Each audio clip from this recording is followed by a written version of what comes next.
नमो अरिहन्ताणम् नमो सिद्धाणं नमो आयर्याणम्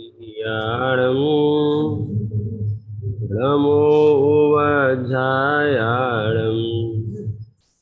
नमो लोये सवसाहूणम्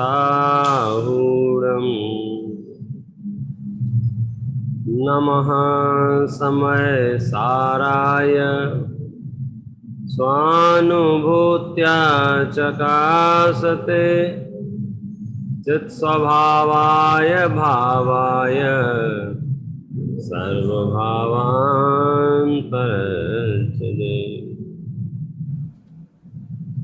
आचार्य भगवान कुंद कुंद देव द्वारा विरचित यह समय सार नामक ग्रंथ है।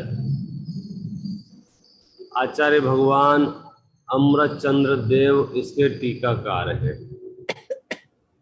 अमृतचंद्र आचार्य देव ने जब समय सार की टीका लिखना प्रारंभ किया तो उन्होंने एक बात संकल्पित की कि मैं इस टीका को लिखते लिखते परम विशुद्धि को प्राप्त हो जाऊंगा।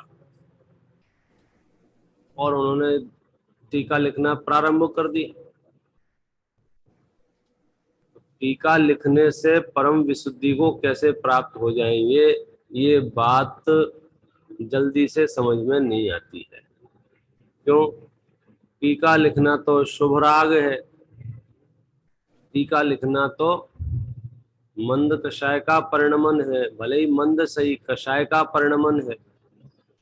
मंद कषाय तो हम अपनी अपेक्षा से कह रहे हैं, वास्तव में तो टीका लिखने का काल जो है वो तीव्र कषाय का काल है। उनके अपने पास जो संजुलन कषाय है उसकी तीव्रता का काल है। उनकी अपेक्षा से देखा जाए तो संजुलन कषाय के तीव्र उदय में ये प्रवृत्तियां देखी जाती हैं। संजुलन कषाय का मंद उदय हो तब तो स्वरूप रमणता होती है। तो इतने तीव्र कषाय का काम है, शुभ राग का काम है, क्या समय सार की टीका लिखना, उससे वे परम विशुद्धि को कैसे प्राप्त हो जाएंगे, इसका समाधान वे अगले 2-3 कलशों में कर रहे हैं।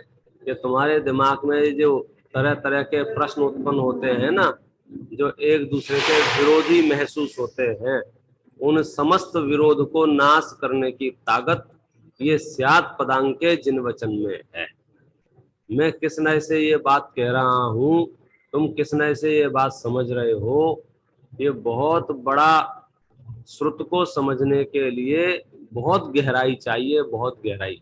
नहीं तो क्या होगा, वो यहाँ कहते हैं कि वो एक लाठी सबको हाँकते हैं ना, सारे कथनों को एक अपेक्षा से, कि नहीं, हर कथन की अपनी एक अलग विवक्षा है और उस विवक्षा में भी वक्ता के अभिप्राय को जानना ये बहुत श्रम साध्य काम है। शब्दों को सुन लेना और उन शब्दों के पीछे कहने वाले का जो अभिप्राय है, जैसे लोक में हम अनेक बार दोहराते हैं ना, माता ने बालक को डांटा और कहा जा मर जा वहीं जाके। तो जा मर जा वहीं जाके अगर हम डिक्शनरी से इसका अर्थ खोजेंगे तो क्या मिलेगा? माता आज्ञा दे रही है कि जा मर जा। फिर हम मर जा का अर्थ देखेंगे तो भाई अपने हाथ से भी मरण होता है और पर हाथ से भी मरण होता है। तो बोलो, हम जो कुछ भी डिक्शनरी से अर्थ करेंगे वो सारा का सारा अर्थ झूठा होगा क्या? नहीं होगा। क्यों? हम जो अर्थ करेंगे वो भाषा का अर्थ करेंगे, शब्दों का अर्थ करेंगे। और जब माँ ने ये वाक्य कहा है तो हमें माँ के हृदय में बैठ के ये विचार करना होगा। हम क्या करते हैं, इस फट से डिक्शनरी गूगल में टाइप करके अर्थ डाल। अब गूगल क्या खाक बताएगा, उसे क्या पता कौन से नए से कौन सी बात है। तो ये तो हमें श्रुत ज्ञान के अवलंबन से ही काम चलेगा। क्योंकि अमृतचंद्र आचार्य देव इतनी भद्र परिणति के जिनको आत्मा का प्रचुर स्वसंवेदन इष्ट है, वे लिखते हैं आत्मा के प्रचुर स्वसंवेदन से मेरी परिणति विशुद्ध होगी। नहीं, वे लिख रहे हैं कि समय सार के पढ़ने सुनने लिखने से परिणति विशुद्ध होगी। अब समय सार के लिखने पढ़ने से परिणति विशुद्ध होगी, ये न्याय से विरोध आ रहा है, क्योंकि समय सार का लिखना पढ़ना सुनना उनके हिसाब से तीव्र राग और तीव्र कषाय का काल है, अपने हिसाब से भी माने तो मंद कषाय का काल है। अगर तीव्र मंदता गौण कर दे तो कषाय का काल है। तो कषाय के अवलंबन से परिणति विशुद्ध कैसे होगी? मैं बुद्धिपूर्वक ऐसे प्रश्न उपस्थित कर रहा हूं, अक्सर हम और आप भ्रमित तो, हाँ बात तो सही है, हाँ बात तो सही है। शास्त्र का लिखना नितेश भैया क्या काम है बोलो? शुभ भाव है कि शुद्ध भाव है? और शुभ भाव में भी मुनिराजों की तरफ से देखें तो तीव्र कषाय का काम है कि मंद कषाय का काम है? तो शास्त्र कह रहे हैं, आगम कह रहा है कि तीव्र कषाय का काम है। और आचार्य अमरचंद्र देव क्या कह रहे हैं? मैं इस काम से अपनी परिणति विशुद्ध कर दूं। शास्त्रों में लिखा है कि शास्त्रों में विचरने वाली बुद्धि व्यभिचारिणी बुद्धि है, शास्त्रों में लिखा है। और अमरचंद्राचार्य क्या कह रहे हैं कि मैं अपनी बुद्धि को शास्त्रों में विचराऊंगा और परम विशुद्धि को प्राप्त कर लूंगा। अब या तो कह दोगे दो आचार्यों में आपस में बनती नहीं थी, इसलिए एक ने कुछ लिख दिया एक ने कुछ लिख दिया। भाई आप अपने पास तो यही जवाब है, अतुल भाई कुछ कहें, पौरांग भाई कुछ कहें, तो अपन क्या कहेंगे? अरे उनकी आपस में सेटिंग सही नहीं है, इसलिए कोई भी कुछ भी कह सकता है। जबकि भाई साहब सेटिंग तो ऐसी है कि ऐसी सेटिंग आप पूछो मत। सिद्ध सलाह में जाएं तो एक क्षेत्र में दो आत्माएं रहें तो भी उन्हें फर्क नहीं पड़े, इतनी गहरी सेटिंग है उनकी, मैत्री इतनी गंभीर है। एक सिद्ध में अनंत सिद्ध विराजमान हो जाएंगे, वे जाके एक साथ रहेंगे। तो फिर कहाँ दिक्कत है? कि वहां कुछ गड़बड़ नहीं है, सारी दिक्कत जो है वो यहाँ है। हम वचनों का अर्थ निकालते हैं डिक्शनरी के आधार से, वचनों का अर्थ निकालना होगा स्यादवाद की शरण में जाके। आप एक बार स्यादवाद की शरण में जाके देखो, आपको जितने भी विश्व में मत पंथ संप्रदाय दिखाई दे रहे हैं सब नष्ट हो जाएं 1 मिनट में। लेकिन कलिकाल है, ना कोई स्यादवाद की शरण में जाएगा ना वो नष्ट होंगे। अरे अन्य मत तो छोड़ो, जैन मत में ही ऐसे अन्य अन्य मत जैसे हो गए ना कि ये फलाना है ढिकाना है ढिकाना है। क्यों हो गया? क्योंकि वो स्यादवाद की शरण में नहीं गया है, वो तो डिक्शनरी से गया ना। वहां लिखा था सिद्ध भगवान भी स्त्री वेदी पुरुष वेदी नपुंसक वेदी होते हैं, तो उसने डिक्शनरी में देखा, हाँ तो उसने तुरंत घोषणा कर दी स्त्री वेदी होते हैं। अब स्यादवाद की शरण में जाए तो पता चले यहाँ भाव स्त्री वेद का वर्णन है, द्रव्य स्त्री वेद का वर्णन नहीं है। अब डिक्शनरी वाला थोड़ी बताएगा, क्यों? उसको तो कुछ पता ही नहीं है। तो इसलिए ये तो एक उदाहरण दिया, ऐसे हजारों उदाहरण हैं। चलो जाने दो, अपने दिगंबर में भी अलग अलग पंथ संप्रदाय निर्माण हुए। तो एक कहता है कि ये देखो तुम दीपक चढ़ाते हो ना भगवान से मायाचारी करते हो, क्यों चढ़ाते? तो गिरी की चटक हो, गिरी का टुकड़ा हो, और बोलते हो नैवेद्यम निरूपामिति स्वाहा, तो ये तो मायाचारी हो गई क्या नहीं हो गई? पढ़ाते चढ़ाते क्या हो? दीप गिरी की चटक, बोलते हो दीपम निरूपामिति स्वाहा, वहां कहाँ दीपक है? वहां कहाँ नारियल है? अब बोलो सही कह रहा है कि गलत कह रहा है? तो उसके कुतर्क सुतर्क लगते हैं, हाँ यार बात तो सही है बात तो सही है बात तो सही है। क्या खाक बात सही है? तूने तत्वा सूत्र का पहला अध्याय भी नहीं पढ़ा है, प्रमाण नय निक्षेप का? किस नए से? अब उस स्यादवाद की शरण में जाएगा तो काम समझ में आएगा। आप कहने लग जाओगे देखो देखो साहब, क्या कहना चाहिए, एक एक चीज में स्यादवाद की शरण में नहीं गए माने आप झगड़ा ही करते रहोगे। और किसके आश्रय से मालूम है?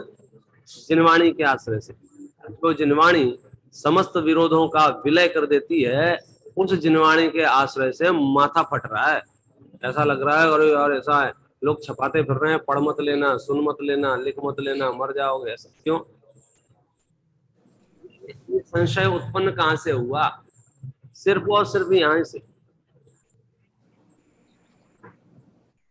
ग्रंथों की विवक्षाएं। मूल प्रश्न क्या है? समय सार के लिखने से, समय सार के पढ़ने से, समय सार के सुनने से मेरी परिणति निर्मल होगी कि नहीं होगी? बोलो ये कौन सा न्याय है, कौन सी विवक्षा है? समय सार का पढ़ना, समय सार का लिखना, समय सार का सुनना, समय सार का वांचना, ये क्या है? तो शुभ भाव, उससे परिणति विशुद्ध हो जाएगी कि चैतन्य का आश्रय लूंगा उससे परिणति विशुद्ध होगी? तो बोले आप उसके लिए स्यादवाद की शरण में जाओगे तो आपको पता चलेगा। क्यों? क्योंकि आत्मा का और राग का भेद करने का ही प्रयोजन ये था कि ये राग यहां उपस्थित ना रहे। भेद क्यों किया था? भेद भाव क्यों किया था? इसलिए नहीं किया था कि मैंने बौद्धिक व्यायाम करने के लिए जान लिया राग में नहीं हूं। आचार्य कहते हैं यदि तू नहीं है तो ये राग यहाँ खड़ा क्यों है, इसको जाना चाहिए। और राग उपस्थित है तो आचार्य कहेंगे तूने इसको जाना नहीं। ये सब कैसे कमाल होगा कि आप उभय नयों का नाश करने वाले जिन वचनों में रमण करो, फिर आपका मोह चला जाएगा। हम सब मोह से पीड़ित हैं, सबके सब। अमरचंद्र आचार्य तो ऐसा लिखते हैं, इस मोह रूपी पिशाच ने, पिशाच समझते हो? पिशाच समझते ही होगे, हिंदुस्तान से इतना तो संपर्क है ना आपका। और वहां भी होते होंगे पिशाच, तो वहां अलग टाइप के होते होंगे, यहाँ रंग रूप अलग होगा, वही पिशाच सब जगह होते हैं। अब पिशाच का काम क्या है कि पिशाच से जो पीड़ित हो वो समझ में नहीं आता है ये पीड़ित क्यों है।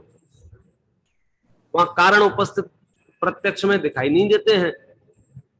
वो रोने लग जाए, वो हंसने लग जाए, वो चीखने लग जाए, वो सर अपना दीवार पे मारने लग जाए, वो कहने लग जाए कि इनको भगाओ यहाँ से तब मैं शांत होऊंगा, वो कुछ भी कह सकता है। तो पिशाच के जो वशीभूत है हमें उपाय नहीं सूझता है। ऐसे ही हम और आप मोह के वशीभूत हैं, मोह के वशीभूत हैं, तो हमें नहीं समझ में आता है। अब मोह का नाश कैसे हो ये बताओ, सीधे सीधे बताओ। तो एक मोह का नाश तो वो है कौन सा कि स्वाश्रय जब हम लेंगे तो मोह का नाश हो जाएगा। मुद्दा ये है कि हम स्वाश्रय कैसे लें। आपके वचन उत्तम हैं, निर्मल हैं, केवली कथित हैं। आपने कहा कि आत्मा के स्वभाव का आश्रय लो, लेकिन हमारे सामने समस्या क्या है? स्वभाव का आश्रय। हम इधर देख रहे हैं उधर देख रहे हैं, स्वभाव का आश्रय कैसे लें? तो उसके लिए फिर क्या उपाय बताया? उसके लिए अमृतचंद्र आचार्य को पता था कि यदि मैं ये कह दूंगा स्वाश्रय से होगा तो ये फिर प्रश्न पूछेंगे स्वाश्रय कैसे होगा। तो फिर हमें कहना पड़ेगा कि जिन वचनों में रमने से स्वाश्रय होगा, जिन्हें परमात्मा की वाणी का विचार करने से स्वाश्रय होगा, क्योंकि वहां वस्तु के स्वरूप का निर्णय आता है, वहां जगत का स्वरूप आता है। तो जहां स्वरूप ख्याल में आता है वहां कषाय नहीं होती है, कषाय नहीं होती तो स्वाश्रय होता है।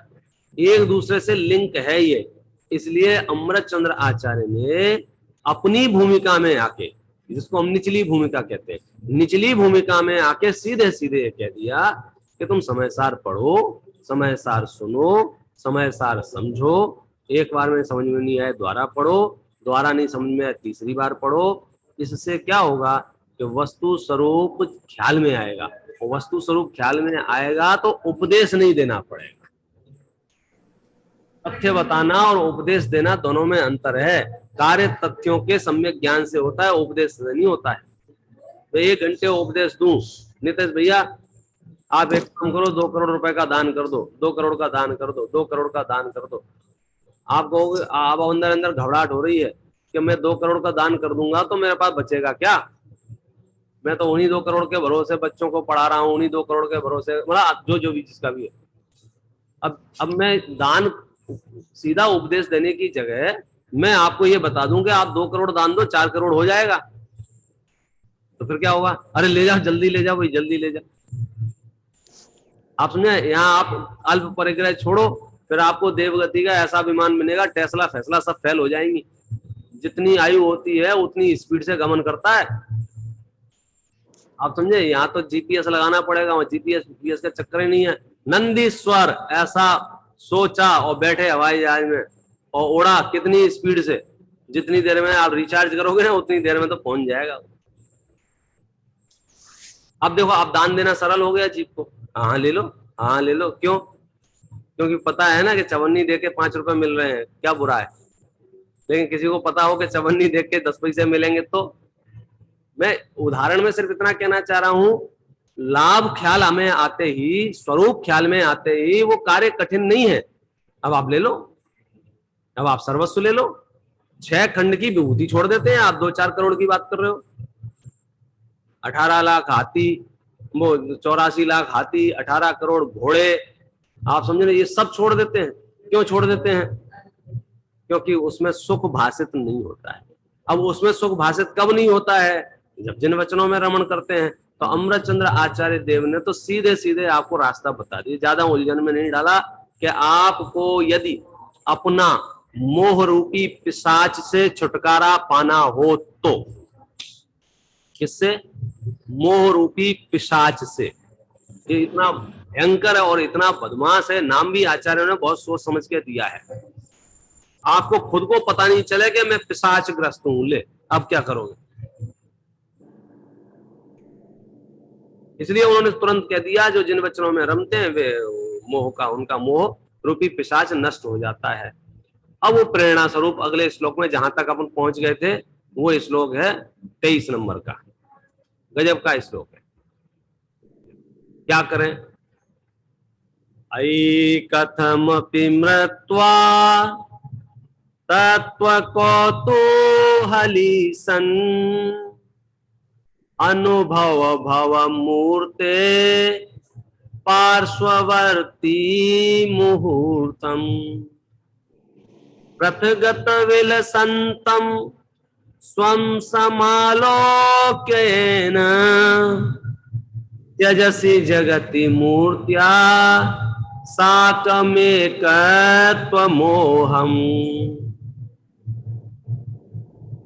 निज तत्व का कौतूहली हर पड़ोसी बन देह का ये आत्मन जैसे बने अनुभव करो निज तत्व का जब भिन्न पर से सुशोभित लक स्वयं को तब शीघ्र ही तुम छोड़ दोगे देह से एकत्व के इस मोह को।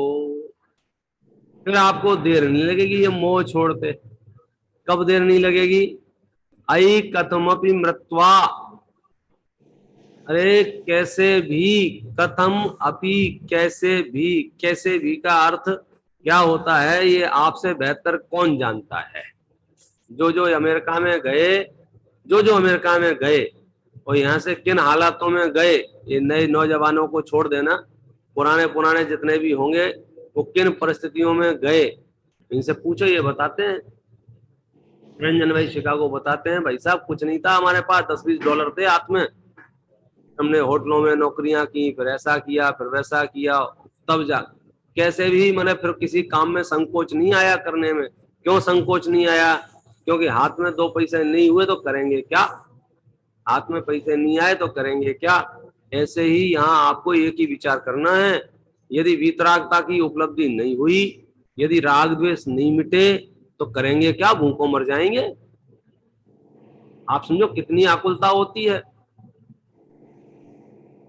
अज्ञानी जीव को, संसारी जीव को लोक दृष्टि से भी जो अनंत पीड़ा हो रही है वो किस बात की हो रही है?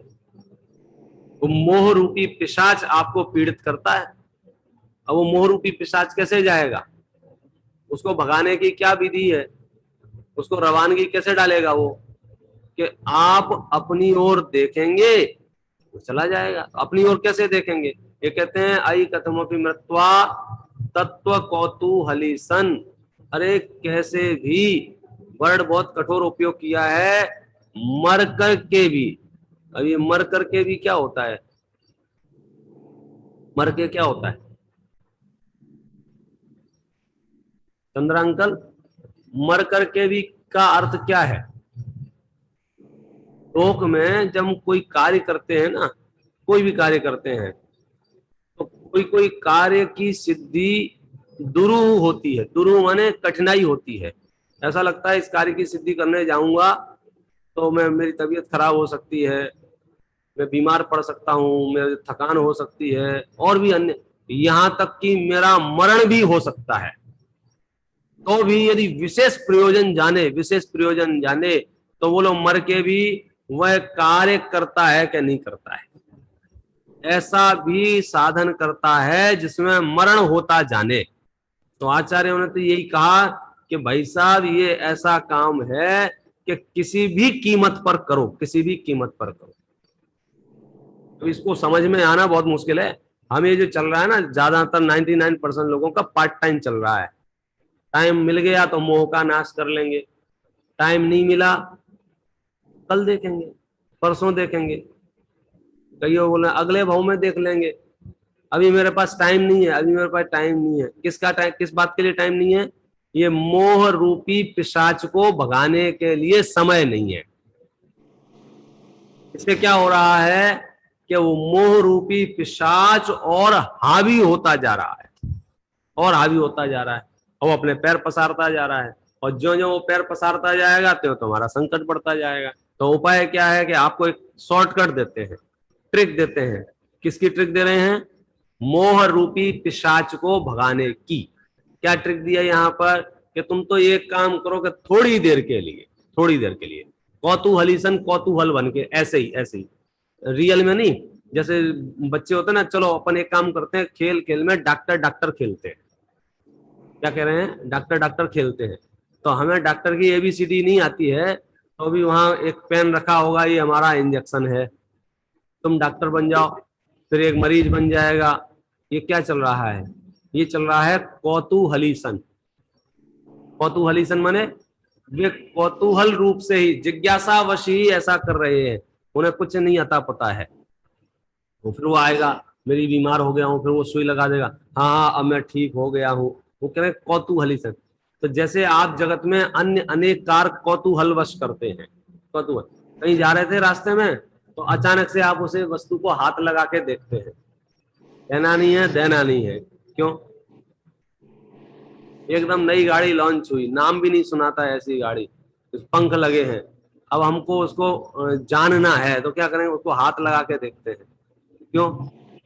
कौतूहल होता है। क्या कौतूहल होता है? मन होता है बस। तो आचार्य कहते हैं कि एक बार कौतूहल कर। क्या कौतूहल कर? बहुत बढ़िया पंक्ति है ये कौतूहली सन के अर्थ के लिए। अनुभव भव, अनुभव करो, अनुभव करो, अनुभव भव माने अनुभव करो। क्या अनुभव करें? मूर्ते पार्श्ववर्ती मुहूर्तम, ये जो मूर्त है इसके पार्श्ववर्ती हो, ये अनुभव करो। कितनी देर को? ज्यादा देर को नहीं, तुम एक मिनट को ऐसा समझ लो। आज की भाषा में कम अल्प समय को बोलते हैं, 2 मिनट के लिए आ जाओ ना मेरे पास, 2 मिनट के लिए आ जाओ ना, 5 मिनट के लिए आ जाओ ना। तो उस समय मिनट मिनट नहीं चलते थे, ये मिनट तो आप लोगों की देन है। यहाँ तो मुहूर्त चलते थे, अंतर मुहूर्त चलते थे, घड़ी चलते थे, दिन दिवस पक्ष मास ये चलते थे, वर्ष ये चलते थे, काल कल्प काल चलते थे, ये सारी चीजें थी, मिनट नहीं थे। तो आचार्यों के लिए काल गणना में सबसे छोटा काल जो है वो मुहूर्त का है, सबसे छोटा काल। कि तुम थोड़ी देर के लिए, थोड़ी देर के लिए क्या करो? इसके पड़ोसी बन जाओ। किसके? आचार्य देखो, कभी कभी आप शास्त्र श्रवण करते हो ना, तो सुनते सुनते आपको भी लगता है और यार ये मोह तो बहुत खतरनाक है यार। क्यों? क्योंकि वो तो द्रव्य स्वभाव, और वो द्रव्य स्वभाव जो पर्यायों से पार है, और पर्यायों का जिसमें प्रवेश नहीं है, वो द्रव्य स्वभाव, उस द्रव्य स्वभाव का जब मैं आलम्बन लूंगा और पर्याय का आलम्बन छोड़ूंगा, और पर्याय का आलम्बन छोड़ने के बाद द्रव्य में जब रमूंगा, द्रव्य से एकत्व करूंगा, तब जा। आचार्य क्या कह रहे हैं? अमृतचंद्र आचार्य क्या कह रहे हैं कि तुम इस शरीर के पड़ोसी बन के रहो, शरीर के पड़ोसी बन के रहो। कितनी देर के लिए? मोर थोड़ी देर के लिए मान लो ये शरीर तुम्हारा पड़ोसी है, मानना ईमानदारी से, चीटिंग नहीं करना। अब जैसे ही आपने हाँ पाड़ी ना कि हाँ पड़ोसी है, आप देखो मोह कहां है, बताओ। ये कमाल, मतलब आप समझ लो ये बाल बोध पढ़ा रहे हैं अमृतचंद्र आचार्य।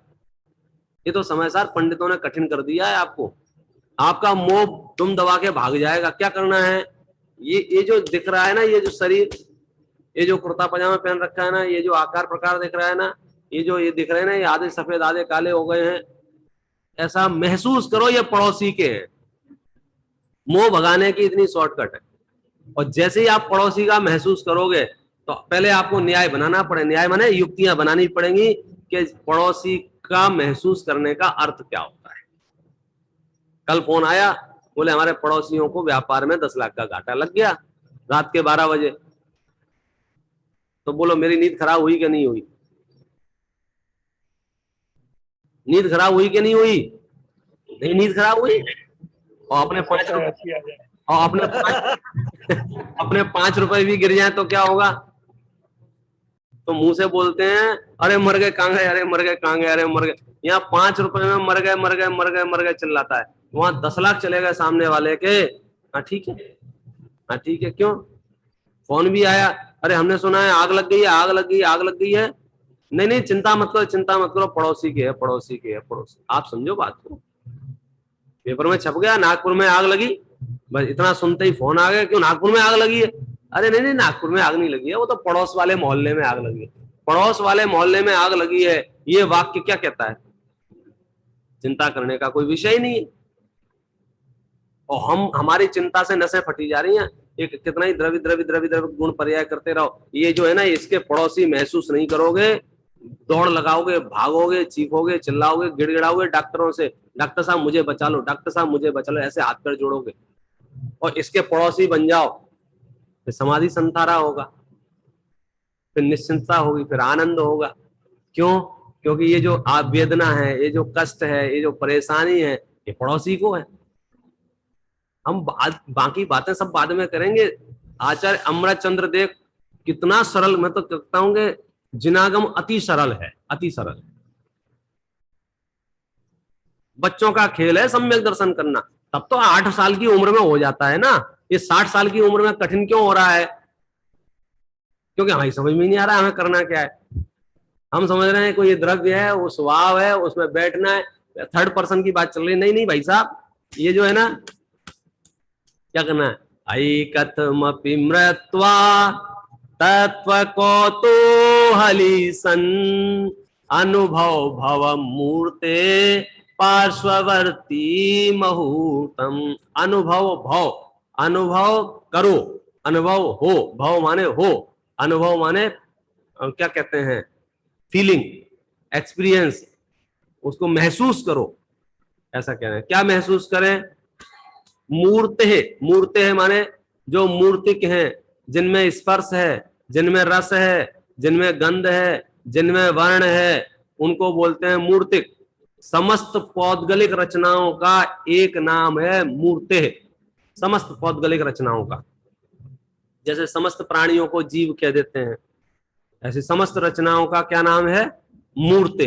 तो मूर्ते है माने विस्तार करेंगे तो स्पर्श, मूर्ते माने रस, मूर्ते माने गंध, मूर्ते माने वर्ण। बोलो ये क्या है? मूर्ते है। क्या करना है इस मूर्ते है का? पार्श्ववर्ती।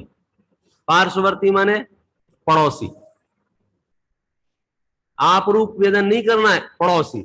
उससे क्या होगा? मोह रूपी पिशाच भाग जाएगा। क्या करे जी, इसको पड़ोसी मान ही नहीं रहा है, ये तो मैं ही हूं। अब आगे बात करो, अब मोह को सुरक्षित रह के हम क्या बात करें? क्योंकि अब जो कुछ भी आप बात करोगे, शरीर और संयोगों की सुरक्षा की बात करोगे, मन में दहशत रहेगी। और ज्ञानी कहते हैं निर्भय होते हैं, उन्हें परवाह नहीं है इस बात की, कल क्या होगा, परसों क्या होगा, तरसों क्या होगा, शरीर का क्या होगा, संयोगों का क्या होगा। यहाँ मोक्ष में जाने वाले, सिद्ध बनने वाले जीवों को यह दहशत है, अगर ऐसा बीमारी घर में घुस गई तो, प्रलय काल यहाँ आ गया तो, पैसा अपने पास खत्म हो गया तो, आजीविका यहाँ खत्म हो गई तो आचार्य कहते हैं एक बार इसका पड़ोसी बन। भाई साहब मैंने अपनी आंखों से देखा है, अस्पताल में रहा ना, आंखों से, वेंटिलेटर पे लेटा था एक आदमी, वेंटिलेटर पे, अच्छा भला डॉक्टर इधर उधर गए होंगे, उसको क्या तकलीफ हुई क्या नहीं हुई, वेदना जो भी समझ लीजिए, उसमें जितने भी लगे थे मास्क फेंक दिया उसने, और वो जो ड्रिप लगाई थी ड्रिप निकाल के फेंक दिया। और वो कोरोना वार्ड से था वो, तो वो गेट के बाहर आ गया, कांच का दरवाजा रहता है, खोल खाल के, और हाथ जोड़ रहा है, मुझे बचा लो, मुझे बचा लो, मुझे बचा लो। मेरे सामने का दृश्य है, और स्टाफ कोई हाथ लगाने को तैयार नहीं, वो पीपी किट पहनने में बिजी है। वो पीपी किट पहन के आया, उसे पकड़ के फिर से अंदर कर दिया और बांध दिया, उसको। 2-2.5 घंटे बाद उसकी समझो मृत्यु हो गई। ये तो एक दृश्य देखने में आ जाता है, ऐसे हजारों मनुष्य छटपटा रहे हैं किस बात के लिए? बचा लो मुझे, बचा लो मुझे, बचा लो। मेरा कोई दोस्त नहीं है, मेरा कोई मित्र नहीं है, मेरे मुंह पर कोई बड़े का हाथ नहीं है, मेरा अच्छे डॉक्टरों से संपर्क नहीं है। बता रहे आपको इलाज बचने का क्या इलाज है? ये मोह रूपी पिशाच को गोली मार दो। कैसे गोली मार दो? माने हिंसा वाला नहीं, गोली मार दो माने साइड में कर। पड़ोसी है भाई, वो पड़ोसी है, आप किसकी बात कर रहे हो? पंडित जी अच्छे नहीं दिख रहे, आप बहुत दुबले हो गए हो, किसकी बात कर रहे हो भाई? पड़ोसी की बात कर रहे हो। आप महसूस करो, ये जवानी जमा खर्च वाला विषय नहीं है। आप भाई साहब पौरंग भाई, जब टेस्ला हवाई जहाज में बैठो तो ऐसा भाई पड़ोसी है ये, क्यों? मूर्ते विशेषण है उसका, न्याय है, ये मूर्ते है। और मूर्ते है के आश्रय से मैं सुख दुख, फिर मोह रूपी पिशाच सामने उपस्थित हो जाएगा। अपना कहा तो भूत है, वो चिपक जाएगा आपसे। और जैसे ही आपने कहा पड़ोसी है, भूत वापस चला जाएगा। ठीक है तुम आराम से रहो, कोई दिक्कत नहीं।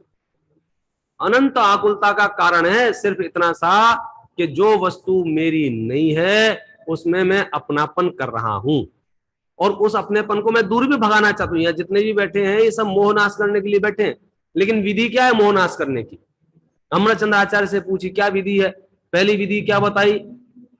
जिन वचनों में रमण करो तुम, फिर देखना तुम्हारा मोह तो भागता फिरेगा। करणानियोग का न्याय है, तत्व विचार में उपयोग लगाते ही मोह ढीला पड़ जाता है। ये तो हमारा अभ्यस्त विषय है। अब ये और सरल करके बता रहे हैं। क्या सरल करके बताया? ऐकतमपि मृत्वा तत्व कौतूहली सन अनुभव भव मूर्ते पार्श्ववर्ती मुहूर्तम। ऐसा महसूस करोगे तो क्या होगा? पृथगथ विलसंतम स्वम समालोक्येन त्यजसि जगति मूर्त्या साकमेकत्वमोहम्। ऐसा अनुभव करते ही वो जो मूर्तिक पदार्थों में एकत्वपना है वह नष्ट हो जाता है, भाग जाता है। क्या करते ही जो मूर्त है विशेषण वाले हैं, मूर्तिक हैं, वो मेरे पड़ोसी हैं। बिल्कुल आम भाषा में, जनरल भाषा में आचार्य अमृतचंद्र देव ने ये बात हमको समझाई। इस पद्धति से हम अपना मोह नाश कर सकते हैं। और भी अन्य अनेक कलशों में अनेक तरह से इतना ही सरल करके समय सार समझाया है, बशर्ते हम उस नए से पढ़े। बिल्कुल इसमें कठिनाई है ही नहीं।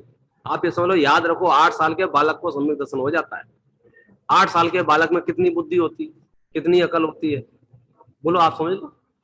लेकिन सम्यक दर्शन कर सकता है, यानी हमारी पात्रता भरपूर है, 2 मिनट में काम हो जाए, बशर्ते जैसा आचार्य कहते हैं वैसा उसको स्वीकार करें। ओम नमः शिवाय।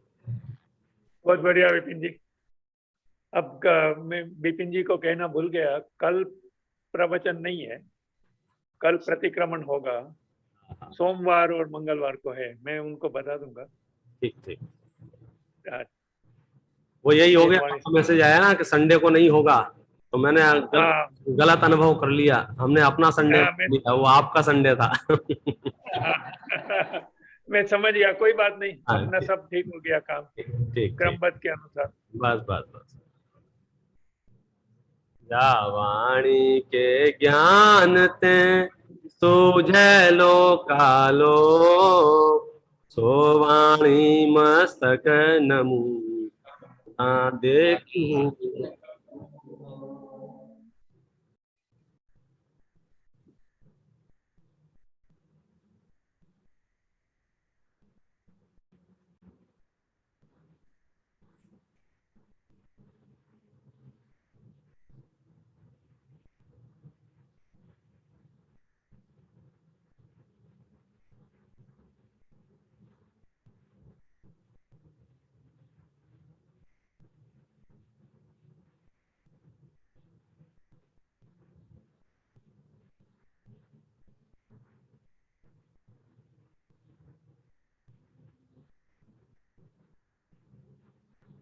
जिनवाणी मात की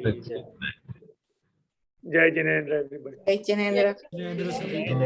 जय जिनेन्द्र। जय जिनेन्द्र। जय जिनेन्द्र। जय जिनेन्द्र। जय जिनेन्द्र। जय जिनेन्द्र। जय जिनेन्द्र।